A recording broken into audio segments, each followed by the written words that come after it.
La plante à fleurs et la honte.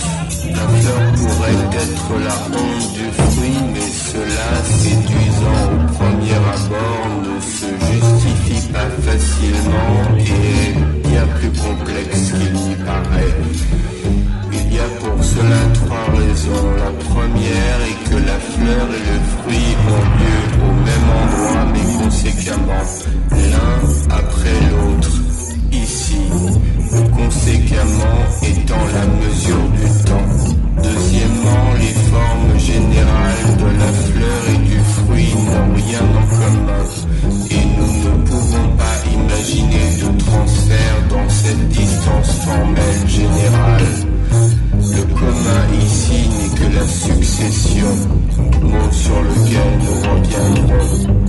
La troisième raison est que le fruit est une réserve, il nourrit les graines qu'il abrite fécondées pour l'épanouissement d'une future plante.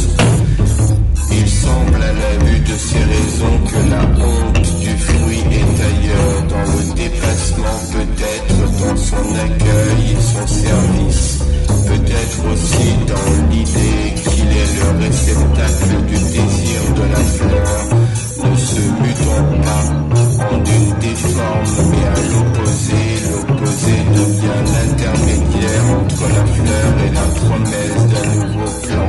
La plante produit des fleurs qui fécondées produisent des fruits qui dans de bonnes conditions donneront de nouvelles plantes. La mort d'un organe sexuel et de sa forme dans un lieu donné devient un fruit au même endroit et dans une autre forme pour devenir un organisme complet. Il se peut que l'opposé n'aboutisse pas de fait d'une impossibilité de germination, mais cela implique toujours la mort de l'organe sexuel. Il faudrait quelque chose comme cela. Si nous demandons au fruit s'il n'a pas honte, il répond « Je n'ai pas honte ». Car la fleur ne peut pas dire que je suis mort. Si nous réenchérissons en lui demandant où est la honte, il répond dans ce qui ne reste pas de fleur en moi. Un même lieu mais une consécutivité, un même lieu mais une autre forme, et la réserve comme opposition nécessaire à la possibilité d'un autre plan dans un lieu totalement neuf. C'est ce dernier point, celui de la réserve comme opposition et de cette honte définie comme ce qui ne reste pas qu'il nous faut développer.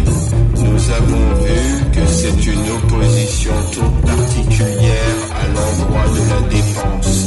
Une opposition qui se réalise dans la dépense. C'est le fruit formé de la réserve qui fera la dépense du désir de la fleur. Ce désir tenu ainsi par le fruit, là où la honte fantasmée est présente à l'endroit où il ne reste rien de la fleur. Le fruit n'est que le déni de la fleur dans son rapport